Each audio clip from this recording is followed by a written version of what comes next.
চতুর্থ অধ্যায় দিল্লি সুলতানি তুর্কো আফগান শাসন। সুলতান কে? মোহাম্মদ ঘুরি মারা গেলে 1206 খ্রিস্টাব্দ তার জয় করা অঞ্চলগুলি ভাগ হয়ে যায় তার 4 জন অনুচরের মধ্যে। তাজ উদ্দিন ইয়ালদুজ পেলেন গজনির অধিকার। নাসির উদ্দিন কুবাচা মুলতান ও উছের শাসক হয়ে বসলেন। বখতিয়ার খলজি বাংলাদেশের শাসক হন, আর লাহোর ও দিল্লির অধিকার থাকে কুতুবুদ্দিন আইবকের হাতে। দিল্লিকে কেন্দ্র করে আইবক সুলতানি শাসন প্রতিষ্ঠা করলেন। সুলতান একটা উপাধি। তুর্কি শাসকরা অনেকেই ওই উপাধি ব্যবহার করতেন। আদতে আরবি ভাষায় সুলতান শব্দের মানে কর্তৃত্ব, ক্ষমতা এইসব। যে অঞ্চলের মধ্যে সুলতানের কর্তৃত্ব চলত তাকে বলা হয় সুলতানাত বা সুলতানি। দিল্লিকে কেন্দ্র করে ভারতবর্ষে সুলতানদের ক্ষমতা ও কর্তৃত্ব বজায় ছিল, তাই তার নাম দিল্লি সুলতানি বা সুলতানাত। খলিফা ও সুলতানের সম্পর্ক। হজরত মুহাম্মদের মৃত্যুর পর থেকে ইসলামীয় জগতে প্রধান শাসক ছিলেন খলিফা। ইসলামের আওতায় যত অঞ্চল ছিল তার মূল শাসক তিনিই। খলিফা আবার ধর্মগুরুও বটে। এ বিষয়ে তোমরা দ্বিতীয় অধ্যায়ে 20 নম্বর পৃষ্ঠাতে পড়েছ। ফলে দিল্লির সুলতানির ওপরেও আদতে খলিফারই অধিকার ছিল। ত্রয়োদশ শতকে মুসলমানদের কর্তৃত্ব ছিল বিশাল অঞ্চলে। একজন খলিফার পক্ষে সমস্ত অঞ্চলে শাসন করা সম্ভবই ছিল না, তাই খলিফার থেকে অনুমোদন নিয়ে নানান অঞ্চলে নানান ব্যক্তি শাসন করতেন। তেমনি ভারতবর্ষ বা হিন্দুস্তানের শাসক ছিলেন সুলতান। কিন্তু এমনিতে সুলতানরা খলিফাকে যে খুব মেনে চলতেন তা নয়, তবে মাঝে মধ্যেই কে সুলতান হবেন এই নিয়ে গোলমাল পাকিয়ে উঠত। ধরা যাক, কোনো তুর্কি সেনাপতি অনেক অঞ্চল জয় করেছেন, সেই অঞ্চলটি তিনি নিজেই শাসন করতে চান। তখন ওই সেনাপতি খলিফার কাছে উপহার পাঠিয়ে সুলতান হওয়ার আর্জি জানাতেন। তার মানে খলিফার অনুমোদনের অত্যন্ত সম্মান ছিল। সেই অনুমোদনকে বাকিরা নাকচ করতে পারত না। তেমনই একটি গোলমাল পাকিয়ে উঠল দিল্লির সুলতানিতেও। তাজউদ্দিন ইয়ালদুজ গজনির শাসক হিসাবে দিল্লির ওপরেও অধিকার কায়েম করতে চাইলেন। কুতুবুদ্দিন তাতে রাজি হলেন না। গজনির সঙ্গে দিল্লির সব সম্পর্ক বন্ধ হয়ে গেল। কিন্তু কুতুবুদ্দিনের জামাই ইলতুৎমিশ যখন সুলতান হলেন 4.3 একক দেখো, তখনই গোলমাল জটিল হয়ে উঠল। একে তো ইলতুৎমিশ কুতুবুদ্দিনের জামাই, ছেলে নন, তার উপরে নাসির উদ্দিন কুবাচা মুলতান থেকে এসে লাহোর ও পাঞ্জাবের খানিক অংশ দখল করে নিলেন। অন্যান্য অঞ্চলেও ক্ষমতাবান তুর্কিরা, আমির বলা হতো এদের, কর্তৃত্ব করতে লাগলেন। ফলে ইলতুৎমিশ পড়লেন বিপদে। কেউই তাকে দিল্লির সুলতান বলে মানতে চায় না। তারা তার অধিকার নিয়েও প্রশ্ন তোলে। তখন ইলতুৎমিশ দিল্লির সুলতানিতে নিজের অধিকার বজায় রাখতে খলিফার অনুমোদন প্রার্থনা করলেন।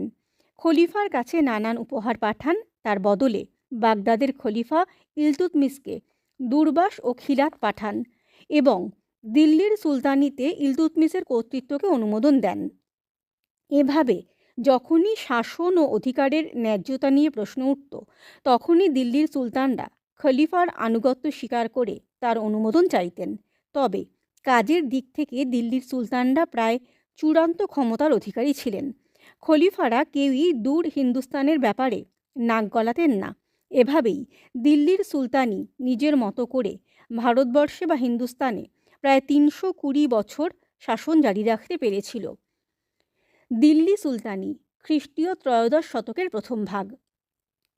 কুতুবুদ্দিন আইবকের 1206 থেকে 1210 খ্রিস্টাব্দ সময়ে দিল্লিতে তুর্কি শাসন স্বাধীনভাবে বিকশিত হতে শুরু করে। প্রথম দিকের তুর্কি সুলতানদের মধ্যে ইলতুৎমিশ ও রাজিয়া ছিলেন ইলবারি তুর্কি। বলবানও নিজেকে ইলবারি বলে দাবি করেছিলেন।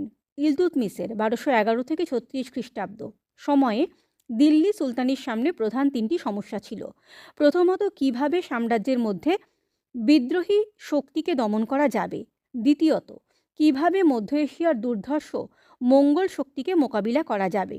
এবং তৃতীয়ত, কিভাবে সুলতানিতে একটি রাজবংশ তৈরি করা যাবে, যাতে তাঁর মৃত্যুর পরে তাঁর উত্তরাধিকারী গোলমাল ছাড়াই সিংহাসনে বসতে পারে। ইলতুৎমিশ ক্রমাগত যুদ্ধ করে বিদ্রোহীদের দমন করেন। তিনি কৌশল করে মঙ্গোলদের সঙ্গে সরাসরি যুদ্ধ করার সম্ভাবনা এড়িয়ে যান। এছাড়া তিনি একটি রাজবংশ তৈরি করে যেতে পেরেছিলেন। দিল্লির জনসাধারণের মনে তিনি বংশগত শাসনের একটি ধারণা তৈরি করতে পেরেছিলেন। তার বংশের শাসকরা তার মৃত্যুর পরেও ৩০ বছর শাসন করেছিল। ইলতুৎমিশের সার্থক উত্তরাধিকারী ছিলেন সুলতান রাজিয়া। তাঁর শাসনকাল ১২৩৬ থেকে ৪০ খ্রিস্টাব্দ। দিল্লি সুলতানের ইতিহাসে দুভাবে উল্লেখযোগ্য হয়ে আছে। প্রথমত, এই প্রথম ও শেষবার একজন নারী দিল্লির মসনদে বসেছিলেন। দ্বিতীয়ত, সুলতান ও তুর্কি অভিজাত অর্থাৎ চিহালগানির সদস্যদের মধ্যে সম্পর্ক জটিল আকার ধারণ করেছিল। ইলতুৎমিশের সন্তানদের মধ্যে রাজিয়া ছিলেন যোগ্যতম। একজন নারীর সিংহাসনে বসা নিয়ে অভিজাতদের এক অংশ আপত্তি করেছিল। ইলতুৎমিশের এক ছেলে অল্প দিনের জন্য শাসক হলেও শেষ পর্যন্ত রাজিয়াই ইলতুৎমিশের প্রকৃত উত্তরাধিকারী হতে পেরেছিলেন। রাজিয়া সিংহাসনে বসেছিলেন সেনাবাহিনী, অভিজাতদের একাংশ ও দিল্লির সাধারণ লোকেদের সমর্থন নিয়ে। উলেমার আপত্তি থাকা সত্ত্বেও রাজিয়া অমুসলিমদের ওপর থেকে জিজিয়া কর তুলে নিয়েছিলেন। অন্যদিকে তুর্কি অভিজাতরা মনে করেছিল যে রাজিয়া অতুর্কি অভিজাতদের বেশি গুরুত্ব দিচ্ছেন। এর ফলে দিল্লির বাইরে যেসব তুর্কি অভিজাতরা ছিল তারা গোড়া থেকেই রাজিয়ার বিরোধিতা করতে শুরু করে। এছাড়া রাজপুত শক্তিও তাঁর শাসনের বিরোধী ছিল। রাজিয়া কিছু বিদ্রোহ দমন করলেও মাত্র ৩.৫ বছরের বেশি তাঁর শাসন টেকেনি। সুলতানের বিস্তার ও স্থায়িত্বদান। গিয়াসউদ্দিন বলবান। ১২৪০ খ্রিস্টাব্দে সুলতান রাজিয়ার মৃত্যু হয়। এরপর কয়েক বছর দিল্লির তুর্কি অভিজাতদের সঙ্গে সুলতান ইলতুৎমিশের বংশধরদের ক্ষমতা দখলের লড়াই চলেছিল। ইলতুৎমিশের ছেলে নাসিরউদ্দিন মাহমুদ শাহের রাজত্বকালে ১২৪৬ থেকে ৬৬ খ্রিস্টাব্দ একজন তুর্কি আমির ক্ষমতাশালী হয়ে উঠেছিলেন। তার নাম গিয়াসউদ্দিন বলবান। ১২৬৬ খ্রিস্টাব্দে তিনি নিজেই সুলতান হন। ইলতুৎমিশের বংশের শাসনের অবসান ঘটে। শুরু হয় এক নতুন অধ্যায়। এরপর থেকে বলবান ও তার উত্তরাধিকারীরা আরও প্রায় ২.৫ দশক শাসন করেছিলেন। বলবান এক শক্তিশালী কেন্দ্রীভূত শাসন প্রতিষ্ঠা করেন। এই সময়ের দিল্লি সুলতানির প্রধান সমস্যা ছিল ভিতরের বিদ্রোহ। বলবান কঠোর হাতে সেগুলিকে দমন করেছিলেন। রাজতন্ত্রের মর্যাদা বৃদ্ধি করার জন্য তিনি দরবারে সিজদা ও পাইবস প্রথা চালু করেছিলেন। অভিজাতদের থেকে সুলতানের ক্ষমতা যে বেশি তা বোঝানোর জন্য প্রথাগুলি চালু করা হয়েছিল। দিল্লি সুলতানিতে যখন এসব ঘটনা ঘটছে সে সময়টা ছিল ত্রয়োদশ শতক। এই শতকে গঙ্গা ও যমুনার মধ্যবর্তী দোয়াব অঞ্চলে সুলতানি শাসনের ভিত পাকা হয়। সুলতানরা বন কেটে ফেলে শিকারী ও পশুপালকদের তাড়িয়ে দিয়ে ওই এলাকাতে কৃষিভিত্তিক অর্থনীতিকে মজবুত করেছিলেন। তারা কৃষকদের মধ্যে জমি বিলি করেন, তৈরি হয় নতুন নতুন শহর ও দুর্গ। সুলতানি ও উত্তরাধিকার। সুলতানের প্রধান শাসক হলেন সুলতান, কিন্তু একজন সুলতান মারা গেলে তারপরে কে সিংহাসনে বসবে তা নিয়ে অনেক সময় সমস্যা দেখা দিত। ইলতুৎমিশের মৃত্যু ১২৩৬ খ্রিস্টাব্দ। পর থেকে আলাউদ্দিন খলজির সিংহাসনে বসার সময়ের ১২৯৬ খ্রিস্টাব্দ মধ্যে কেটে গিয়েছিল ৬০ বছর। এই ৬০ বছরে ১০ জন সুলতান দিল্লিতে শাসন করেছিলেন। উত্তরাধিকারের কোনো সাধারণ নিয়ম নীতি এ সময় ছিল না। এর ফলে ঘন ঘন শাসক বদল হয়েছে। শাসনের ভিত নড়বড়ে হয়ে থেকেছে। বর্তমান সুলতানের সন্তান বা বংশধর পরবর্তী সুলতান হবেন কিনা তার কোনো ঠিক ছিল না। অভিজাতরা বিদ্রোহ করে আগের সুলতানের বংশধরকে সরিয়ে দিয়ে নিজেই শাসক হয়ে বসেছে। ত্রয়োদশ শতকের দিল্লি সুলতানিতে এমন ঘটনা একাধিকবার ঘটেছে। দাক্ষিণাত্যে সুলতানির বিস্তার। আলাউদ্দিন খিলজি। প্রথম দিকের তুর্কি সুলতানদের শাসনকালে উত্তর ভারতের গাঙ্গেয় অববাহিকায় সুলতানি শাসনের ভিত পাকা হয়েছিল। এরপর সুলতানরা দাক্ষিণাত্যে ক্ষমতা বিস্তারে মন দেন। আলাউদ্দিন খিলজি দিল্লির প্রথম সুলতান, যিনি দক্ষিণ ভারতে সুলতানি সাম্রাজ্যের বিস্তার ঘটান। এই অভিযানে নেতৃত্ব দিয়েছিলেন তার সেনাপতি মালিক কাফুর। দিল্লি সুলতানি খ্রিস্টীয় চতুর্দশ ও পঞ্চদশ শতকে। খ্রিস্টীয় চতুর্দশ শতকের প্রথম ২০ বছর খলজি সুলতানরা দিল্লিতে শাসন করেছিলেন। এরপর তুঘলক বংশের সুলতান গিয়াসউদ্দিন তুঘলকের বড় ছেলে মোহাম্মদ বিন তুঘলকের শাসনকাল ১৩২৪ থেকে ৫১ খ্রিস্টাব্দ উল্লেখযোগ্য। এই সময়ে উত্তর আফ্রিকার মরক্কো দেশের তানজিয়ার শহরের অধিবাসী ইবন বতুতা এদেশে এসেছিলেন। তার লেখা ভ্রমণ বিবরণীর নাম আল রিহলা। মোহাম্মদ বিন তুঘলকের যুগ সম্পর্কে এই গ্রন্থ একটি নির্ভরযোগ্য সূত্র। মোহাম্মদ বিন তুঘলকের উত্তরসূরি ফিরোজ শাহ তুঘলকের 1351 থেকে 88 খ্রিস্টাব্দ শাসনকালে একদিকে যেমন যুদ্ধ বিগ্রহ ঘটেছে, তেমনি বেশ কিছু জনকল্যাণের সংস্কারও করা হয়েছে। ক্রমাগত যুদ্ধ করেও তিনি সুলতানি শাসনের বাইরে চলে যাওয়া এলাকাগুলোর ওপর দিল্লির কর্তৃত্ব প্রতিষ্ঠা করতে পারেননি। এর থেকে মনে হয় যে তিনি সামরিক নেতা হিসেবে তত দক্ষ ছিলেন না। সৈয়দ এবং লোদি সুলতানদের শাসনকালে 1414 থেকে 1526 খ্রিস্টাব্দ দিল্লি সুলতানির আকার অনেক ছোট হয়ে এসেছিল। জৌনপুর, গুজরাট, মালওয়া ও বাংলায় স্বাধীন সুলতানি রাজ্য গড়ে উঠেছিল। রাজপুতানার মেওয়ার ও আলওয়ার ও দোয়াবের হিন্দু শাসকরা সুলতানি শাসনকে ব্যতিব্যস্ত করে তুলেছিল। এছাড়া ছিল স্বাধীন রাজ্য কাশ্মীর। তবে সুলতান বেহলল লোদির শাসনকালে 1451 থেকে 89 খ্রিস্টাব্দ জৌনপুর রাজ্য দিল্লি সুলতানির অন্তর্ভুক্ত হয়। আফগান সুলতানদের শাসনের উল্লেখযোগ্য দিক হল এই সময়ে রাজতন্ত্র নিয়ে নানা পরীক্ষা নিরীক্ষা চলেছিল। সৈয়দ বংশের প্রতিষ্ঠাতা খিজির খান 1414 থেকে 21 খ্রিস্টাব্দ নিজে কখনো সুলতান উপাধি নেননি। তিনি একদিকে তুর্কো মঙ্গল শাসকদের প্রতি আনুগত্য জানিয়েছিলেন, অন্যদিকে তিনি পূর্ববর্তী তুঘলক শাসকদের নাম খোদাই করা মুদ্রা তার রাজ্যে চালু রেখেছিলেন। মধ্যযুগের ভারতে এই রকম ঘটনা আগে বা পরে কখনো ঘটেনি। লোদি সুলতানদের শাসনকালে 1451 থেকে 1526 খ্রিস্টাব্দ সুলতানের ক্ষমতা খানিকটা বেড়েছিল। সুলতান বেহলল লোদি আফগানদের সাবেকি রীতি মেনে অন্যান্য আফগান সর্দারদের সঙ্গে আসন ভাগ করে নিয়েছিলেন, কিন্তু লোদি আফগানদের ক্ষমতা প্রতিষ্ঠা করাও ছিল তার উদ্দেশ্য। পাশের জৌনপুর রাজ্য দখল করা ছিল তারই নমুনা। পরবর্তী শাসক সিকান্দার লোদি 1489 থেকে 1517 খ্রিস্টাব্দ অন্যান্য আফগান সর্দারদের সঙ্গে বেহলল লোদির মতো ক্ষমতা ভাগাভাগির নীতিতে বিশ্বাসী ছিলেন না। আফগান সর্দারদের জানানো হয় যে তারা একান্তভাবেই সুলতানের নিয়ন্ত্রণের অধীন। সুলতানের ইচ্ছা অনিচ্ছার ওপরেই তাদের ভালো মন্দ নির্ভর করত। এইভাবে তিনি আফগান সর্দার ও সাধারণ জনগণ উভয়ের ওপরেই নিজের সার্বভৌমিকতা প্রতিষ্ঠা করেন। সুলতানদের নিয়ন্ত্রণ ব্যবস্থা সামরিক নিয়ন্ত্রণ। ভারতের উত্তর পশ্চিম সীমান্ত দিয়ে বারবার অভিযানকারীরা ভারতে এসেছে।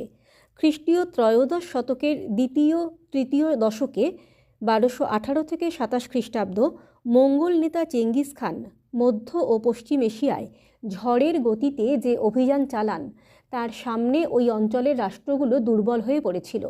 ভারতেও মঙ্গল আক্রমণের আশঙ্কা তৈরি হলো। দিল্লির সুলতান তখন ইলতুৎমিশ। এই আশঙ্কা পরে চতুর্দশ শতকেও জারি ছিল। মঙ্গল আক্রমণের সামনে দিল্লির সুলতানদের সকলের নীতি একরকম ছিল না। এবারে দেখা যাক কিভাবে সুলতানরা এই শক্তির মোকাবিলা করেছিলেন। 1221 খ্রিস্টাব্দ থেকে উত্তর পশ্চিমে বারবার মঙ্গল আক্রমণ ঘটে। ওই আক্রমণের সামনে সিন্ধু নদ ভারতের পশ্চিম সীমান্ত বলে চিহ্নিত হয়। ইলতুৎমিশ সরাসরি মঙ্গলদের সঙ্গে যুদ্ধে জড়িয়ে না পড়ে দিল্লি সুলতানিকে বাঁচিয়ে দেন। চেঙ্গিস মারা যাওয়ার পর মঙ্গল রাজ্য একাধিক অংশে ভাগ হয়ে পড়েছিল। তারা ওই সময় পশ্চিম এশিয়া নিয়ে ব্যস্ত হয়ে পড়ে। এই সুযোগকে কাজে লাগিয়ে দিল্লির সুলতানরা নিজেদের শক্তি বৃদ্ধি করে নিয়েছিলেন। তারা একটা কেন্দ্রীভূত রাষ্ট্র কাঠামো ও স্থায়ী সৈন্যবাহিনী গড়ে তোলার সময় পেয়ে যান। এর ফলে পরবর্তীকালে মঙ্গল আক্রমণ ঠেকাতে তাঁদের সুবিধা হয়েছিল। গিয়াসউদ্দিন বলবন মন্ত্রী থাকার সময়ে 1246 থেকে 66 খ্রিস্টাব্দ পাঞ্জাবের লাহোর ও মুলতান শহর দুটো পশ্চিম দিক থেকে মঙ্গল অভিযানের সামনে উন্মুক্ত হয়ে পড়েছিল। দিল্লি সুলতানির পশ্চিম সীমানা পূর্ব দিকে আরও সরে আসে। ঝিলাম বিতস্তা নদীর বদলে আরও পূর্ব দিকে বিপাশা নদী নতুন সীমানা হয়েছিল। বলবন সুলতান হয়ে 1266 থেকে 87 খ্রিস্টাব্দ তবর হিন্দ, ভাতিন্দা, সুনাম ও সামানা দুর্গ সুরক্ষিত করেন। বিপাশা নদী বরাবর সৈন্য ঘাঁটি বসান। তিনি নিজে দিল্লিতে ঘাঁটি গেড়ে বসে থাকেন। একই সঙ্গে তিনি মঙ্গলদের কাছে দূত পাঠিয়েছিলেন কূটনৈতিক চাল হিসাবে। 1285 খ্রিস্টাব্দে মঙ্গলদের সঙ্গে লড়াইয়ে বলবনের বড় ছেলে যুবরাজ মোহাম্মদ প্রাণ হারান। আলাউদ্দিন খলজির সময়ে 1296 থেকে 1316 খ্রিস্টাব্দ দিল্লি দুবার আক্রান্ত হয়, 1299 থেকে 1300 খ্রিস্টাব্দ এবং 1302 থেকে 1303 খ্রিস্টাব্দ। সুলতান বিরাট বাহিনী গড়ে তোলেন। সৈনিকদের থাকবার জন্য সিরি নামে নতুন শহর তৈরি হয়। সেনাবাহিনীকে রসদ জোগানোর জন্য দোয়াব অঞ্চলের কৃষকদের ওপর বেশি হারে কর চাপানো হয়। দুর্গ নির্মাণ, সৈন্য সংগ্রহ ও মূল্য নিয়ন্ত্রণ করে সফলভাবে মঙ্গল আক্রমণের মোকাবিলা করেন আলাউদ্দিন। মোহাম্মদ বিন তুঘলকের আমলে 1326 থেকে 27 কিংবা 1328 খ্রিস্টাব্দ নাগাদ উত্তর পশ্চিম সীমান্তে মঙ্গল অভিযান হয়। সুলতান মঙ্গলদের তাড়া করে উত্তর পশ্চিম সীমান্তে কালানৌর ও পেশোয়ারে সীমান্ত ঘাঁটি মজবুত করেন। তিনি মধ্য এশিয়া অভিযানের পরিকল্পনা করেন, সেজন্য বিরাট সেনাবাহিনী গড়ে তোলেন। সুলতান পুরনো দিল্লি শহরকে সেনা শিবির বানিয়ে তোলেন। শহরের অধিবাসীদের তিনি দাক্ষিণাত্যে দৌলতাবাদে পাঠিয়ে দেন। সৈনিকদের বেতন দেওয়ার জন্য দোয়াব অঞ্চলে অতিরিক্ত কর চাপান। শেষ পর্যন্ত তার মধ্য এশিয়া অভিযানের পরিকল্পনা ব্যর্থ হয়। বিরাট সেনাবাহিনী ভেঙে দিতে বাধ্য হন মোহাম্মদ বিন তুঘলক। সুলতানদের নিয়ন্ত্রণ ব্যবস্থা, প্রশাসনিক নিয়ন্ত্রণ। সুলতানি শাসনের প্রধান ব্যক্তি সুলতান নিজে। যুদ্ধ, আইন, বিচার, দেশ চালানোর সব ক্ষমতা সুলতানের হাতে থাকত। তবে একজন ব্যক্তি একা সব দিক সামলাতে পারেন না, তাই সুলতান মন্ত্রী ও কর্মচারীদের নিয়োগ করতেন। তবে সবাইকেই সুলতানের কাছে অনুগত থাকতে হতো। সুলতানের আদেশ ছিল শেষ কথা। এইভাবে সুলতানকে কেন্দ্র করে দিল্লিতে রাষ্ট্র ব্যবস্থা গড়ে ওঠে। একেই কেন্দ্রীভূত রাষ্ট্র ব্যবস্থা বলে। কখনো কখনো কে আসলে সুলতান হওয়ার যোগ্য তা নিয়ে গোলমাল হতো। তাই যিনি যখন সুলতান হতেন তার চেষ্টা থাকতো কেউ যেন তাকে নিয়ে প্রশ্ন না করতে পারে। এর জন্য সুলতানরা নিজেদের সবার থেকে আলাদা করে রাখতেন আর বিচার করতেন কঠোর হাতে। গরিব বা বড়লোক, অভিজাত বা সাধারণ মানুষ, ভেদাভেদ ছিল না বিচারের সময়ে। যে সুলতান যত ভালোভাবে সব দিক সামলাতে পারতেন তাঁর শাসন তত বেশি দিন টিকত। তবে বলবনের সময় থেকে সুলতানের ক্ষমতা ও মর্যাদা বাড়তে থাকে। সুলতানের ওপরে কেউ কথা বলতে পারত না, তার বিরোধিতা করলে শাস্তি পেতে হতো। ফলে অভিজাতরা, আমির আর সুলতানেরা ক্ষমতা ও মর্যাদা নিয়ে প্রশ্ন করত না। আলাউদ্দিনের সময়ে অভিজাতদের কড়া হাতে দমন করা হয়, কিন্তু সুলতানের শাসন আলগা হয়ে পড়লেই অভিজাতদের হাতে ক্ষমতা বেড়ে যেত। অভিজাত ছাড়াও উলেমার সঙ্গে সম্পর্ক রেখে চলতে হতো সুলতানকে। যেমন রাজাকে পরামর্শ দিতেন পুরোহিত, তেমনি সুলতানকে পরামর্শ দিতেন উলেমা। তবে বেশিরভাগ সময়ই উলেমার কথা শুনে চলতেন না সুলতানরা। হিন্দু মুসলমান সব জনগণই সুলতানের প্রজা। ফলে বাস্তবে শাসন চালাবার জন্য যা দরকার সুলতানরা তাই করতেন। এই নিয়ে উলেমার সঙ্গে সুলতানদের গোলমালও হতো। সুলতানরা উলেমাকে শাস্তিও দিতেন মাঝে মধ্যে। তবে নিজেদের ক্ষমতা অটুট রাখতে ওমরাহ ও উলেমার সমর্থনের দরকার হতো সুলতানদের। তাই নানা উপহার ও সম্মান দিয়ে তাদের পাশে রাখতেন সুলতানরা। সামরিক ব্যক্তিদের হাতে ভূমি রাজস্ব ও প্রশাসনিক দায়িত্ব, ইকতা ব্যবস্থা। সুলতানি শাসন ব্যবস্থা প্রথম দিকে পুরোপুরি সামরিক শক্তির ওপর নির্ভরশীল ছিল। পরবর্তী সুলতানরাও সামরিক শক্তিকে শাসন ব্যবস্থার প্রধান স্তম্ভ বলে মনে করতেন। তবে তারা ধীরে ধীরে একটি সুসংহত কেন্দ্রীয় প্রশাসন গড়ে তোলেন। নির্দিষ্ট অঞ্চলের দায়িত্বপ্রাপ্ত কর্মচারীরা সুলতানের নির্দেশে রাজস্ব আদায় করার অধিকার পেতেন। দিল্লির সুলতানরা সাম্রাজ্যের আয়তন ক্রমশ বাড়িয়েছিলেন। নতুন অধিকার করা অঞ্চল থেকে রাজস্ব আদায় করা প্রয়োজন ছিল। সেখানে শান্তি বজায় রাখারও দরকার ছিল। সুলতানরা যেসব রাজ্য জয় করলেন সেই রাজ্যগুলি এক একটি প্রদেশের মতো ধরে নেওয়া হলো। এই প্রদেশগুলিকেই বলা হতো ইকতা। ইকতার দায়িত্বে থাকতেন একজন সামরিক নেতা, তাকে বলা হতো ইকতাদার বা মুক্তি বা ওয়ালি। ইকতাগুলিকে ছোট ও বড় এই দুভাগে ভাগ করা হতো। ছোট ইকতার শাসক শুধু সামরিক দায়িত্ব পালন করতেন, আর বড় ইকতার শাসকদের সামরিক দায়িত্ব পালনের সাথে সাথে প্রশাসনিক দায়িত্বও পালন করতে হতো। সৈন্যবাহিনীর দেখাশোনা করা, বাড়তি রাজস্ব সুলতানকে দেওয়া, শান্তি শৃঙ্খলা বজায় রাখা ইত্যাদি দায়িত্ব বড় ইকতার শাসকদের নিতে হতো। ইকতাদাররা সম্পূর্ণভাবে সুলতানের নিয়ন্ত্রণে ছিলেন। সুলতানির বিভিন্ন অঞ্চলের শাসকরা অনেক সময় কেন্দ্রীয় ক্ষমতা দখল করার চেষ্টা করতেন। জালালউদ্দিন খলজি অথবা বেহলুল লোদির মতো অনেকেই প্রথমে আঞ্চলিক শাসক ছিলেন, পরে তারা কেন্দ্রীয় ক্ষমতা দখল করে সুলতান হন। সুলতানদের নিয়ন্ত্রণ ব্যবস্থা, অর্থনৈতিক নিয়ন্ত্রণ ও জনকল্যাণকর সংস্কার। রাজকোষের আয় বাড়াতে আলাউদ্দিন খলজি কতগুলি অর্থনৈতিক সংস্কার করেন। আগের সুলতানদের দেওয়া ইকতা বাজেয়াপ্ত করেন। ধর্মীয় কারণে দেওয়া সম্পত্তি ও নিষ্কর জমিগুলি ফিরিয়ে নেন। সমস্ত জমি জরিপ করানো হয়। রাজস্বের হারও বাড়ানো হয়। তার পাশাপাশি সুলতান সুলতানির খরচ কমাতেও চেষ্টা করেছিলেন। আলাউদ্দিন দোয়াব অঞ্চলের গঙ্গা যমুনা নদীর মধ্যবর্তী অঞ্চল অধিবাসীদের কাছ থেকে উৎপন্ন ফসলের অর্ধেক অংশ রাজস্ব হিসাবে আদায় করেন। এখানে জমি উর্বর হওয়ায় চাষ হতো খুব ভালো। ভূমি রাজস্ব ছাড়াও গৃহকর, গোচারণ ভূমি কর, জিজিয়া কর ইত্যাদি কর রাজাদের কাছ থেকে আদায় করার নির্দেশ দেন। বাজার দর নিয়ন্ত্রণ। আলাউদ্দিন খলজির শাসন ব্যবস্থা পুরোপুরি সামরিক শক্তির ওপর নির্ভরশীল ছিল। এর মধ্যে তিনি এক বিরাট সৈন্যদল গঠন করেন এবং ওই সৈন্যদের বেতন নির্দিষ্ট করে দেন।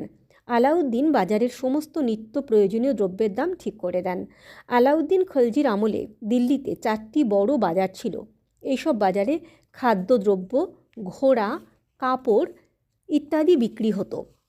বাজার দর তদারকির জন্য শাহানা ই মান্ডি ও দেওয়ান ই রিয়াসাত নামে রাজকর্মচারী নিয়োগ করা হয়।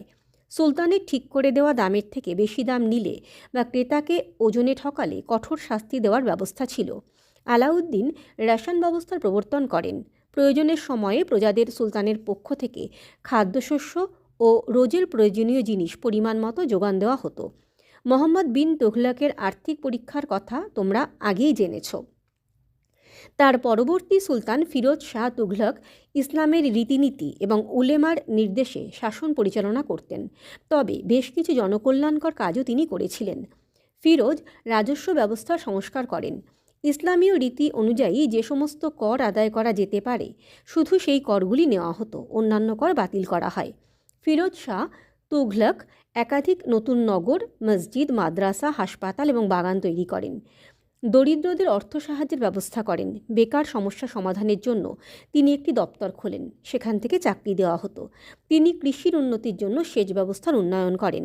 বেশ কিছু খাল খনন করা হয়। তাছাড়া যেসব জমিতে চাষ হতো না সেই জমির সংস্কার করেন সুলতান। প্রাদেশিক শাসন। মোহাম্মদ বিন তুঘলকের রাজত্বকালের শেষ দিক থেকেই দিল্লির সুলতানি শাসন দুর্বল হয়ে পড়ে। কেন্দ্রীয় রাজশক্তির বিরুদ্ধে বিদ্রোহ ঘোষণা করে কয়েকটি আঞ্চলিক শক্তির উত্থান হয়। এর মধ্যে উল্লেখযোগ্য হল বাংলায় ইলিয়াস শাহী এবং হোসেন শাহী শাসন এবং দক্ষিণ ভারতে বিজয়নগর এবং বাহমানি রাজ্যের শাসন। বাংলায় ইলিয়াস শাহী ও হোসেন শাহী শাসন। 1342 খ্রিস্টাব্দে শামস উদ্দিন ইলিয়াস শাহ লখনৌতির সিংহাসন দখল করেন। তিনি বাংলার 3টি প্রধান রাজ্য লখনৌতি, সাতগাঁ এবং সোনারগাঁ যুক্ত করে বাংলায় স্বাধীন ইলিয়াস শাহী শাসন শুরু করলেন। ইলিয়াস শাহ পূর্ববঙ্গ এবং কামরূপকে তাঁর শাসনের আওতায় নিয়ে আসেন। দিল্লিতে তখন ফিরোজ শাহ তুঘলক শাসন করছেন। তিনি ইলিয়াসের রাজধানী পান্ডুয়া দখল করে নেন। আলাউদ্দিন হোসেন শাহ ছিলেন মধ্যযুগের বাংলার অন্যতম শ্রেষ্ঠ শাসক। তাঁর 26 বছরের 1493 থেকে 1519 খ্রিস্টাব্দ শাসনকাল বিখ্যাত তাঁর উদার নীতির জন্য। তাঁর রাজত্বে হিন্দুদের দেওয়া হতো গুরুত্বপূর্ণ প্রশাসনিক পদ। আলাউদ্দিনের উজির, প্রধান চিকিৎসক, তাঁর প্রধান দেহরক্ষী ও টাকশালের অধ্যক্ষ সবাই ছিলেন হিন্দু। সুলতান হোসেন শাহ স্বভাবে ছিলেন ভদ্র, বিনয়ী এবং সব ধর্মের প্রতি সমান শ্রদ্ধাশীল। শোনা যায় যে হোসেন শাহ ছিলেন শ্রী চৈতন্যের ভক্ত। নামকরা 2 বৈষ্ণব ভাই রূপ ও সনাতনের মধ্যে একজন হোসেনের দপ্তরে ব্যক্তিগত সচিব, দবির-ই খাস পদ পান। সাধারণ মানুষ নাকি হোসেন শাহকে কৃষ্ণের অবতার বলে মনে করত। বাংলা ভাষা চর্চায় ভীষণ উৎসাহী ছিলেন হোসেন শাহ। তাঁর শাসনকালে বাংলা ভাষায় লেখালেখির চর্চা উন্নত হয়। ইলিয়াস শাহী এবং হোসেন শাহী আমলে বাংলার সংস্কৃতির উন্নয়ন হয়েছিল। এই সময়ের বাংলা ভাষা ও সাহিত্য, স্থাপত্য প্রভৃতি ক্ষেত্রে উন্নয়ন হয়। এই সময়ের সুলতানরা ছিলেন অন্য ধর্মমত বিষয়েও উদার। সুলতানদের ধর্মীয় উদারতা বাংলায় সব ধর্মের মানুষকে কাছাকাছি আসতে সাহায্য করেছিল। এই সময়েই বাংলায় শ্রীচৈতন্যের নেতৃত্বে ভক্তিবাদের প্রচার শুরু হয়। দাক্ষিণাত্যে বিজয়নগর ও বাহমানি রাজ্যের উত্থান। গল্প আছে যে সঙ্গম নামের এক ব্যক্তির ছেলেরা 1336 খ্রিস্টাব্দে তুঙ্গভদ্রা নদীর তীরে বিজয়নগর রাজ্যের প্রতিষ্ঠা করেন। তাদের মধ্যে 2 জন হলেন প্রথম হরিহর ও বুক্ক। বিজয়নগরে 1336 থেকে 1645 খ্রিস্টাব্দের মধ্যে মোট 4টি রাজবংশ শাসন করেছিল। এই বংশগুলি হল সঙ্গম, সালুভ, তুলুভ ও আরাবিডু। প্রথম হরিহর ও বুক্ক প্রতিষ্ঠিত সঙ্গম রাজবংশ প্রায় 150 বছর টিকে ছিল। এই বংশের শ্রেষ্ঠ রাজা ছিলেন দ্বিতীয় দেবরায়। সঙ্গম বংশের দুর্বল শাসক বিরূপাক্ষকে সরিয়ে নরসিংহ সালুভ বিজয়নগরে সালুভ বংশের প্রতিষ্ঠা করেন, কিন্তু অযোগ্য শাসকের জন্য সালুভ রাজবংশের পতন ঘটে। সালুভ রাজবংশের সেনাপতির ছেলে বীর সিংহ সালুভ বংশের উচ্ছেদ ঘটিয়ে তুলুভ বংশের শাসন প্রতিষ্ঠা করেন। এই বংশের কৃষ্ণদেব রায় ছিলেন বিজয়নগর রাজ্যের বিখ্যাত শাসক। তাঁর রাজত্বকালে বিজয়নগরের গৌরব সবচেয়ে বেড়েছিল। সে সময়ে সাম্রাজ্যের সীমা বেড়েছিল, অভ্যন্তরীণ এবং বৈদেশিক বাণিজ্যের প্রসার হয়েছিল। এছাড়াও শিল্প, সাহিত্য, সঙ্গীত এবং দর্শনশাস্ত্রের উন্নতি তাঁর সময়ে লক্ষ্য করা যায়। কৃষ্ণদেব রায় নিজেও একজন সাহিত্যিক ছিলেন। তেলুগু ভাষায় লেখা আমুক্ত মাল্যদ গ্রন্থে তিনি রাজার কর্তব্যের কথা লিখেছিলেন। মোহাম্মদ বিন তুঘলকের রাজত্বকালে হাসান গঙ্গু 1347 খ্রিস্টাব্দে আলাউদ্দিন হাসান বহমান শাহ নাম নিয়ে দাক্ষিণাত্যে বহমনি রাজ্যের প্রতিষ্ঠা করেন। তিনি গুলবর্গায় রাজধানী স্থাপন করে তাঁর নাম দেন আহসানাবাদ। শাসনের সুবিধার জন্য বহমান শাহ তাঁর রাজ্যকে 4টি প্রদেশে ভাগ করেন। এই ভাগগুলি হল গুলবর্গা, দৌলতাবাদ, বেরার এবং বিদর। প্রত্যেক প্রদেশে একজন করে প্রাদেশিক শাসনকর্তা নিয়োগ করা হয়। আলাউদ্দিন হাসান বহমান শাহের মৃত্যুর 1358 খ্রিস্টাব্দ পরে তার ছেলে মোহাম্মদ শাহ গুলবর্গার শাসক হন। বহমনি বংশের সুলতান তাজউদ্দিন ফিরোজ শাহ 1397 থেকে 1422 খ্রিস্টাব্দ একজন বীর যোদ্ধা ছিলেন। শিল্পের প্রতিও তাঁর উৎসাহ ছিল। এরপর বহমনি রাজ্যের রাজধানী চলে আসে বিদর শহরে। বহমনি রাজ্যের শাসক তৃতীয় মোহাম্মদের শাসনকালে 1463 থেকে 82 খ্রিস্টাব্দ তার মন্ত্রী মাহমুদ গাওয়ান বহমনি রাজ্যের গৌরব বাড়িয়ে তুলেছিলেন। তিনি ছিলেন সুদক্ষ যোদ্ধা এবং পরিচালক। তাঁর নির্দেশে তৈরি বিদর শহরের মাদ্রাসাটি খুবই বিখ্যাত। মাহমুদ গাওয়ানের মৃত্যুর পর 1481 খ্রিস্টাব্দ বহমনি রাজ্যের কেন্দ্রীয় শাসন ভেঙে পড়ে। 5টি স্বাধীন সুলতানির উদ্ভব হয়। সেগুলি হল আহমেদনগর, বিজাপুর, বেরার, গোলকোন্ডা এবং বিদর। কৃষ্ণদেব রায়ের মৃত্যুর পর তুলুভ রাজত্বকালে বিজয়নগরের সঙ্গে বহমনি রাজ্যের উত্তরসূরি 5টি সুলতানির মিলিত শক্তির যুদ্ধ হয়। 1565 খ্রিস্টাব্দে বানিহাটি বা তালিকোটার যুদ্ধে বিজয়নগর পরাজিত হয়। বিজয়নগর এবং বহমনি রাজ্য দুটি প্রথম থেকেই একে অন্যের প্রতিদ্বন্দ্বী ছিল। এই প্রতিদ্বন্দ্বিতা একটানা লড়াই হয়ে দাঁড়িয়েছিল। প্রধানত রাজনৈতিক, সামরিক, বাণিজ্যিক ও অর্থনৈতিক ক্ষমতা প্রতিষ্ঠার জন্যই এই লড়াই হয়েছিল। এই যুদ্ধের পরে তুলুভ শাসন দুর্বল হয়ে পড়ে। পরবর্তীকালে আরাবিভু বংশ শাসন ক্ষমতায় আসে। এই বংশের প্রথম শাসক ছিলেন তিরুমল এবং শেষ উল্লেখযোগ্য রাজা ছিলেন দ্বিতীয় বেঙ্কট। বিদেশি পর্যটকদের বিবরণীতে বিজয়নগর সাম্রাজ্যে বহু বিদেশি পর্যটক আসেন। এদের মধ্যে ছিলেন ইতালির পর্যটক নিকোলো কন্টি, পারস্যের দূত আব্দুল রাজ্জাক, পর্তুগিজ পর্যটক পেজ ও নুনিজ, দুয়ার্তে বারবোসা প্রমুখ। এরা সকলেই বিজয়নগরের সম্পদ দেখে বিস্মিত হন। বিজয়নগর শহরটি 7টি প্রাচীর দিয়ে ঘেরা ছিল। কৃষিই ছিল জনসাধারণের প্রধান জীবিকা। কৃষির উন্নতির জন্য জলসেচের সুবন্দোবস্ত ছিল। ভূমি রাজস্বই ছিল রাজ্যের প্রধান আয়। কৃষি ছাড়াও ব্যবসা বাণিজ্য এবং শিল্পক্ষেত্রে যথেষ্ট উন্নতি ঘটেছিল। পর্তুগিজদের সঙ্গে ঘনিষ্ঠ বাণিজ্যিক যোগাযোগ ছিল। তবে পর্যটকরা একথাও বলেছেন যে ধনী ও গরিবদের জীবনযাপনে অনেক তফাৎ ছিল। ফিরোজ শাহের সামরিক অভিযান। ফিরোজ শাহের সামরিক অভিযানের একটা বড় উদ্দেশ্য ছিল দাস জোগাড় করা। ফিরোজ শাহের 1,80,000 দাস ছিল। তাদের জন্য একটা আলাদা দপ্তর খোলা হয়েছিল। রক্ষী বাহিনীতে, কারখানায়, বিভিন্ন দপ্তরে দাসরা নিযুক্ত হতো ও বেতন পেত। এভাবে সুলতান একটি অনুগত বাহিনী বানাতে চেয়েছিলেন। তুঘলকি কাণ্ড কারখানা।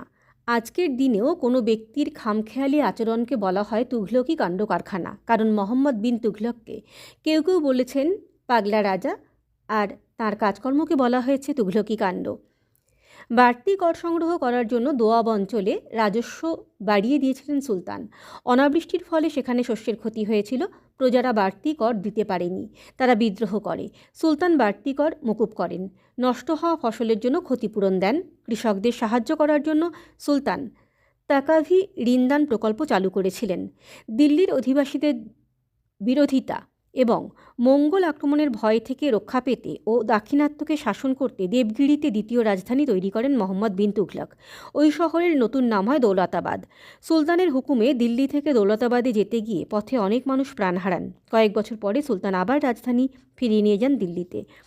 মূল্যবান ধাতু সোনা এবং রূপোর ঘাটতি মেটাতে তামার মুদ্রা চালু করেন সুলতান। ওই মুদ্রা যাতে জাল না করা যায় তার জন্য আগে থেকেই তিনি কোনো ব্যবস্থা নেননি। অনেকে তামার মুদ্রা জাল করে, বাজার থেকে জাল মুদ্রা তুলে নিতে রাজকোষ থেকে অনেক সোনা ও রূপোর মুদ্রা ব্যয় করতে বাধ্য হন সুলতান। মোহাম্মদ বিন তুঘলক কয়েকজন অনভিজাত সাধারণ ব্যক্তিকে প্রশাসনে উঁচু পদে বসিয়েছিলেন। এদের মধ্যে একজন মদ তৈরি করতেন, একজন ছিলেন নাপিত, একজন ছিলেন পাচক ও দুজন ছিলেন মালি। তুর্কি অভিজাতদের ক্ষমতা নিয়ন্ত্রণে রাখতে সুলতান এভাবে সাধারণ হিন্দুস্তানিদের ওপর নির্ভরতা দেখিয়েছিলেন। সৈয়দ ও লোদি শাসকরা ছিলেন আফগান, এর আগের শাসকরা ছিলেন তুর্কি, তাই দিল্লি সুলতানদের শাসনকে একসঙ্গে তুর্কি আফগান শাসন বলা হয়। এক নজরে দিল্লির সুলতানি শাসন। শাসন সময়কাল প্রধান শাসকবৃন্দ। মামেলুক দাস শাসন, সময়কাল 1206 থেকে 1290 খ্রিস্টাব্দ। প্রধান শাসকবৃন্দ কুতুবুদ্দিন আইবক, ইলতুৎমিশ, রাজিয়া, গিয়াসুদ্দিন বলবান। খলজি শাসন, সময়কাল 1290 থেকে 1320 খ্রিস্টাব্দ। প্রধান শাসকবৃন্দ জালালউদ্দিন খলজি, আলাউদ্দিন খলজি। তুঘলক শাসন, সময়কাল 1320 থেকে 1412 খ্রিস্টাব্দ। প্রধান শাসকবৃন্দ মোহাম্মদ বিন তুঘলক, ফিরোজ শাহ তুঘলক। সৈয়দ শাসন, সময়কাল 1414 থেকে 1451 খ্রিস্টাব্দ। প্রধান শাসকবৃন্দ খিজির খান। লোদি শাসন, সময়কাল 1451 থেকে 1526 খ্রিস্টাব্দ।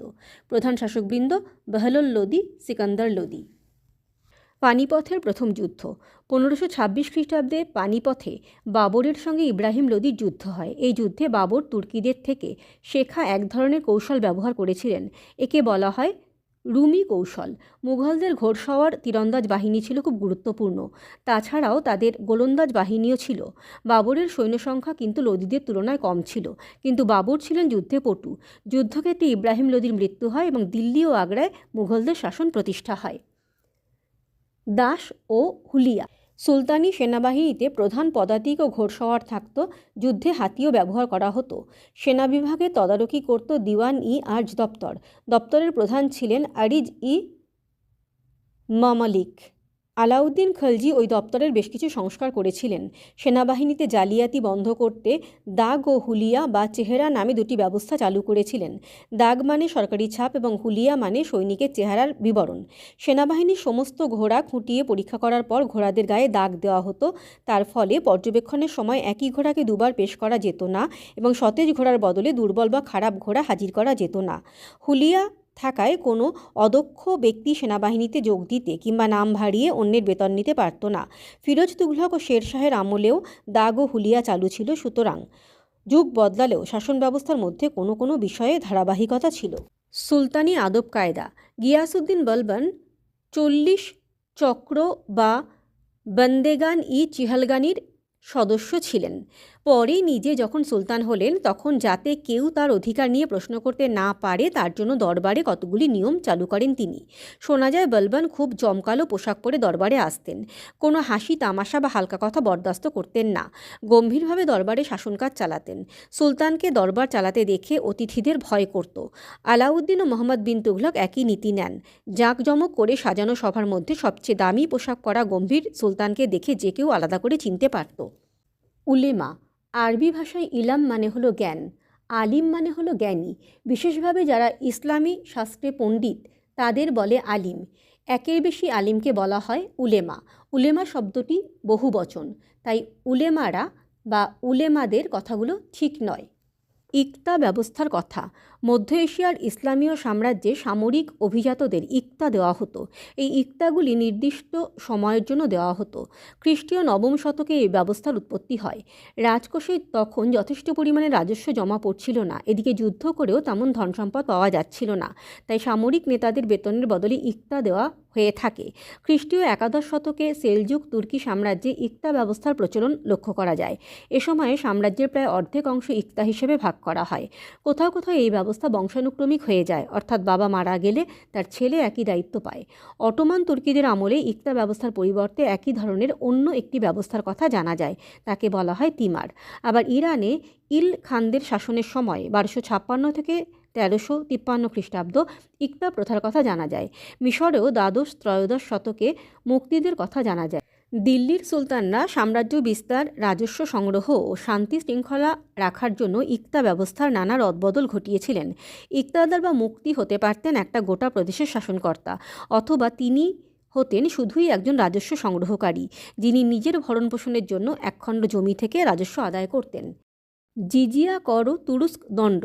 অমুসলমান প্রজাদের কাছ থেকে মুসলমান শাসকরা জিজিয়া কর আদায় করতেন। এটি ছিল একটি মাথাপিছু কর। এর বিনিময়ে অমুসলমানদের জীবন, ধর্ম পালনের অধিকার ও সম্পত্তির সুরক্ষা দেওয়া হতো। খ্রিস্টীয় অষ্টম শতকে আরবের সেনাপতি মোহাম্মদ বিন কাসিম সিন্ধু প্রদেশে প্রথম জিজিয়া কর চালু করেছিলেন। দিল্লি সুলতানিতে ব্রাহ্মণ, নারী, নাবালক ও দাসদের জিজিয়া দিতে হতো না। সন্ন্যাসী, অন্ধ, খঞ্জ ও উন্মাদ ব্যক্তিরা যদি গরিব হতেন তবে তাদেরকেও জিজিয়া দিতে হতো না। আলাউদ্দিন খলজি খরাজের সঙ্গেই জিজিয়া নিতেন। তার উদ্দেশ্য ছিল প্রভাবশালী অমুসলমান ব্যক্তির আর্থিক ও রাজনৈতিক ক্ষমতা কমানো, কারণ সুলতান ভাবতেন তারাই সাম্রাজ্যের মধ্যে অসন্তোষ ও বিদ্রোহের জন্ম দিত। গিয়াসউদ্দিন তুঘলক 1320 থেকে 24 খ্রিস্টাব্দ এমনভাবে জিজিয়া চাপান যাতে অমুসলমান প্রজারা একেবারে দরিদ্র না হয়ে পড়ে, আবার তারা মাথা চাড়া দিয়েও উঠতে না পারে। ফিরোজ শাহ তুঘলক খানিকটা ব্যতিক্রমীভাবে ব্রাহ্মণদের ওপরেও জিজিয়া কর চাপিয়ে দিয়েছিলেন। জিজিয়া করের মতো এক ধরনের কর কোনো কোনো হিন্দু রাজারাও চালু করেছিলেন। এই কর তারা চাপাতেন তাদের মুসলমান প্রজাদের ওপর। ওই করকে বলা হতো তুরস্ক দণ্ড, তুর্কিদের মুসলমানদের ওপর চাপানো কর। খরাজ, খামস, জিজিয়া ও জাকাত। ফিরোজ তুঘলকের আমলে 4 ধরনের কর আদায় করা হয়। এগুলি হলো খরাজ, কৃষি জমির ওপর আরোপ করা কর; খামস, যুদ্ধের সময় লুট করা ধন সম্পদের একটি অংশ; জিজিয়া, অমুসলমানদের ওপর আরোপ করা কর; জাকাত, মুসলমানদের সম্পত্তির ওপর আরোপ করা কর। দুর্ভেদ্য একডালা দুর্গ। ফিরোজ শাহ তুঘলক যখন পান্ডুয়া আক্রমণ করেন, ইলিয়াস শাহ একডালা দুর্গে আশ্রয় নেন। এই দুর্গটির কোনো চিহ্নই আজ আর নেই। দুর্গটি ঘিরে ছিল গঙ্গার 2 শাখা নদী, চিরামতি এবং বালিয়া। গৌড় থেকেও এই দুর্গটি খুব দূরে ছিল না। দুর্গটি প্রায় দুর্ভেদ্য ছিল। ফিরোজ শাহ সৈন্য সমেত ফিরে যাওয়ার ভান করেন। সে সময় ইলিয়াস শাহের সৈন্য একডালা দুর্গ থেকে বেরিয়ে এসে ফিরোজ শাহকে পিছন থেকে আক্রমণ করতে যায়। ফিরোজ শাহ তৈরি ছিলেন, যুদ্ধে দিল্লির সুলতান জয়ী হন, কিন্তু শেষ পর্যন্ত ফিরোজ শাহ একডালা দুর্গ দখল করতে পারেননি। বাংলায় শাসক হিসেবে তাই ইলিয়াস শাহই থেকে গেলেন। সুলতান শামসুদ্দিন ইলিয়াস শাহ 1342 থেকে 58 খ্রিস্টাব্দ বাংলার প্রথম স্বাধীন সুলতান। তিনি দিল্লির সুলতানি শাসনের আওতার বাইরে এই স্বাধীন শাসন তৈরি করেছিলেন।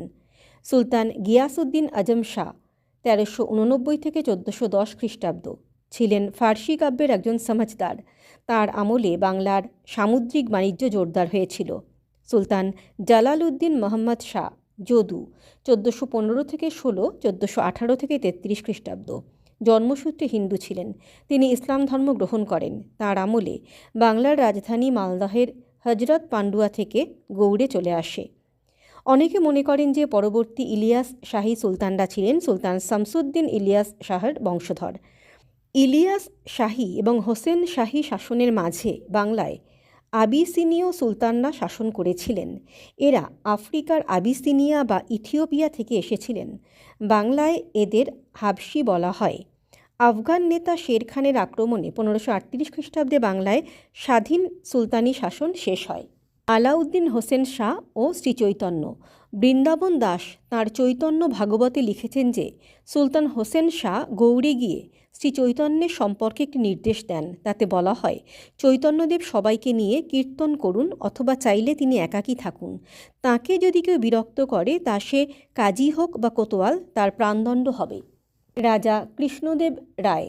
পর্তুগিজ পর্যটক পেজ রাজা কৃষ্ণদেব রায়ের সময়ে বিজয়নগর রাজ্যে এসেছিলেন। তিনি রাজার খুব প্রশংসা করেছেন।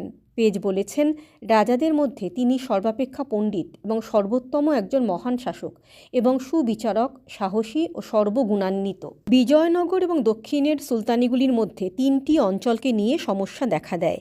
এই অঞ্চলগুলি হল তুঙ্গভদ্রা নদীর উপকূলবর্তী অঞ্চল, কৃষ্ণা গোদাবরী নদীর অববাহিকা অঞ্চল এবং মারাঠওয়াড়া দেশ। এইসব জায়গার জমি উর্বর এবং বাণিজ্যের প্রভাব বেশি ছিল। মনে রেখো, এই জায়গাগুলিকে ঘিরে দ্বন্দ্ব শুধু বিজয়নগর এবং বাহমনি রাজ্যের মধ্যে হয়নি। তার আগেও চালুক্য ও চোল রাজাদের মধ্যে এবং যাদব ও হোয়সাল রাজাদের মধ্যে এই অঞ্চলকে ঘিরে সংঘর্ষ হয়েছিল। কৃষ্ণা নদীর উত্তর ও দক্ষিণ দুই পাড়ের শাসকরাই উপাধি নিতেন সুলতান।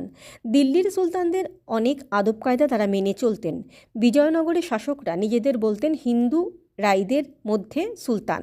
রাজা দ্বিতীয় দেবরায় নিজের বাহিনীর জন্য তুর্কি যুদ্ধ পদ্ধতি আমদানি করেন। তার আমলে উত্তর ও দক্ষিণের মধ্যে সাংস্কৃতিক যোগাযোগ ছিল। কৃষ্ণা এবং তুঙ্গভদ্রা নদীর অববাহিকা অঞ্চলকে বলা হয় রায়চুর দোয়াব। বহমনি রাজ্যে দেশীয় অভিজাতদের বলা হতো দক্ষিণী। এই অঞ্চলের বাইরে থেকে যে অভিজাতরা এসে দরবারে স্থান পেতেন তাদের বলা হতো পরদেশি, অর্থাৎ দেশ বলতে মানুষ কেবল নিজের এলাকাটাকেই বুঝত। পর্যটক পেজের বর্ণনায় বিজয়নগর। নগরটি রোম শহরের মতোই বড়, দেখতে বড়ই সুন্দর। নগরের ও বাড়িগুলির বাগানের মধ্যে অনেক গাছের কুঞ্জ আছে। স্বচ্ছ জলের অনেকগুলি খাল শহরের মধ্য দিয়ে প্রবাহিত। মাঝে মাঝে আছে দিঘি, রাজপ্রাসাদের কাছে আছে তালবন ও অন্যান্য ফলের গাছ। এই নগরের লোকসংখ্যা অসংখ্য। রাস্তায় ও অলিতে গলিতে এত লোক ও হাতি চলাচল করে যে তার মধ্যে দিয়ে অশ্বারোহী বা পদাতিক কোনো সৈন্য যেতে পারে না। এ শহরটির মতো এত খাওয়া পরার ব্যবস্থা পৃথিবীর অন্য কোনো শহরে নেই। এখানে চাল, গম ও অন্যান্য শস্য প্রচুর পরিমাণে পাওয়া যায়। রাস্তায় ও বাজারে ভারবাহী এত ষাঁড় চলাচল করে যে তাদের মধ্য দিয়ে যাওয়া যায় না, হয়তো অনেকক্ষণ দাঁড়িয়ে থাকতে হয় কিংবা অন্য রাস্তা দিয়ে যেতে হয়। টুকরো কথা। শাসকের উপাধি। রাজা, সম্রাট, সুলতান এসব শব্দগুলি শাসকের উপাধি। শাসকের ধর্ম ও দেশ এবং শাসনের ক্ষমতার হেরফেরে উপাধিগুলির ব্যবহার বদলে যেত। যেমন রাজা হলেন রাজ্যের শাসক। রাজা কথাটা সংস্কৃত থেকে এসেছে, তাই ভারতবর্ষে অমুসলমান শাসকদের রাজা বলা হতো। আবার যে রাজা অনেক রাজ্য জয় করে বিরাট অঞ্চলের শাসক হয়েছেন তিনি সম্রাট। সাম্রাজ্যের শাসক তিনি। সাম্রাজ্য একটি বিরাট অঞ্চল, আর সব দেখভাল সম্রাটের দায়িত্ব। একটি সাম্রাজ্যের ভেতরে রাজ্য থাকতেও পারে। রাজা সম্রাটের চেয়ে সম্মান ও ক্ষমতায় ছোট। সুলতানরা ছিলেন তুর্কি, সেজন্যেই রাজা বা সম্রাট উপাধি না নিয়ে সুলতান উপাধি নিলেন। তাই কুতুবউদ্দিন আইবককে সুলতান বলা হয়। খুতবা কথাটির আসল মানে হলো ভাষণ। কোনো সুলতানের শাসনকালে মসজিদের ইমাম একটি ভাষণ পড়তেন। শুক্রবারের দুপুরের নামাজের পরে সবার সামনে ওই ভাষণ বা খুতবাটি পাঠ করা হতো। শুক্রবারের দুপুরের নামাজ অর্থাৎ জোহরের নামাজ। তাতে সমকালীন খলিফা ও সুলতানের নামের উল্লেখ থাকত। এর মধ্যে দিয়ে সুলতান যে নিয়ম মেনে শাসক হয়েছেন সেটা বারবার জানান দেওয়া হতো। আমির, উঁচু বংশে জন্ম, বড়লোক ব্যক্তি। তবে দিল্লির সুলতানের ইতিহাসে শাসন কাজে নিযুক্ত বিশিষ্ট ব্যক্তিদের আমির বলা হতো। আমির শব্দেরই বহুবচন হলো ওমরাহ, আমিরগণ। দূর্বাস, স্বাধীন শাসনের প্রতীকদণ্ড। খিলাত, আনুষ্ঠানিক পোশাক। খলিফার অনুমোদন। ইলতুৎমিশ খলিফার থেকে অনুমোদন পান 1229 খ্রিস্টাব্দে। সুলতানরা তাদের মুদ্রায় নিজেদের খলিফার প্রতিনিধি বলে খোদাই করাতেন। প্রতি শুক্রবারে নামাজে খলিফার নাম বলতেন। মোহাম্মদ বিন তুঘলক প্রথমে তাঁর আমলের মুদ্রায় খলিফার নাম খোদাই করা বন্ধ করে দেন। তবে পরে ঘন ঘন বিদ্রোহে জেরবার হয়ে তিনি আবার নিজের মুদ্রায় খলিফার নাম খোদাই করার আদেশ দেন। খলিফার থেকে অনুমোদন পত্র আনিয়ে নেন। ফিরোজ শাহ তুঘলকও দুবার খলিফার অনুমোদন পান।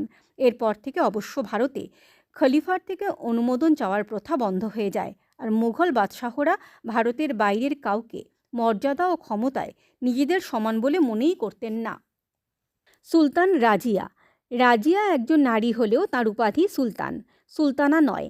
আরবি ভাষায় সুলতানা শব্দের অর্থ হলো সুলতানের স্ত্রী, কিন্তু রাজিয়া কোনো সুলতানের স্ত্রী ছিলেন না। রাজিয়া তাঁর মুদ্রায় নিজেকে সুলতান বলে দাবি করেছেন। ওই যুগের একজন ঐতিহাসিক মিনহাজ ই সিরাজ রাজিয়াকে সুলতান বলেই উল্লেখ করেছেন। তুর্কান ই চিহলগানি বা বন্দেগান ই চিহলগানি। তুর্কান ই চিহলগানি কথার আক্ষরিক মানে হলো 40 জন তুর্কি বা 40টি তুর্কি পরিবার। এরা খ্রিস্টীয় ত্রয়োদশ শতকে ক্ষমতাশালী হয়ে উঠেছিল। বন্দেগান ই চিহলগানি কথার মানে হলো 40 জন বান্দা। বান্দা মানে সেবক বা অনুগামী। এই দুটি কথা দিয়েই ইলতুৎমিশের অনুগত যোদ্ধাদের বোঝানো হতো। নামে তুর্কি হলেও এদের সবাই জাতিগতভাবে তুর্কি ছিল না। সংখ্যার দিক থেকে তারা 40 জনের অনেক বেশি ছিল। এরাই ছিল ত্রয়োদশ শতকে সুলতানি শাসন ব্যবস্থার প্রধান স্তম্ভ। এদের মধ্যে থেকেই গিয়াসউদ্দিন বলবন পরে সুলতান হয়েছিলেন। সিজদা ও পাইপস এ দুটি ছিল পারসিক প্রথা। বলবান নিজেকে পারস্যের কিংবদন্তি নায়কের বংশধর ভাবতেন। রাজদরবারে তিনি জাঁকজমকপূর্ণ অনুষ্ঠান পালন করতেন। সিজদার অর্থ হল সুলতানকে সাষ্টাঙ্গ প্রণাম করা, আর সুলতানের পদযুগল চুম্বন করাকে বলা হতো পাইপস। এগুলো ছিল সুলতানের সার্বভৌম ক্ষমতার প্রতীক। খলজি বিপ্লব 1290 খ্রিস্টাব্দে জালালউদ্দিন ফিরোজ খলজি বলবানের বংশধরদের ক্ষমতা থেকে সরিয়ে দিয়ে সুলতান হন। এই ঘটনাকে খলজি বিপ্লব বলা হয়। এর ফলে দিল্লিতে ইলবারি তুর্কি অভিজাতদের ক্ষমতা চলে যায়, তার বদলে খলজি তুর্কি বা হিন্দুস্তানিদের ক্ষমতা বেড়ে গিয়েছিল। ইবন বতুতার বিবরণে ভারত। ইবন বতুতার লেখা থেকে মোহাম্মদ বিন তুঘলকের সময়ে যোগাযোগ ব্যবস্থার বিবরণ। ভারতে ডাকে চিঠিপত্র পাঠাবার দুরকম ব্যবস্থা আছে। ঘোড়ার ডাকের ব্যবস্থাকে উলাক বলা হয়। এই ব্যবস্থায় প্রতি 4 মাইল অন্তর ডাকের ঘোড়া রাখা হয়। পায়ে হাঁটা যে ডাকের ব্যবস্থা আছে তাকে বলা হয় দাওয়া। এই ব্যবস্থায় প্রত্যেক মাইলের 1/3 ঘনবসতির একটি গ্রাম থাকে। গ্রামের বাইরে 3টি তাঁবু থাকে।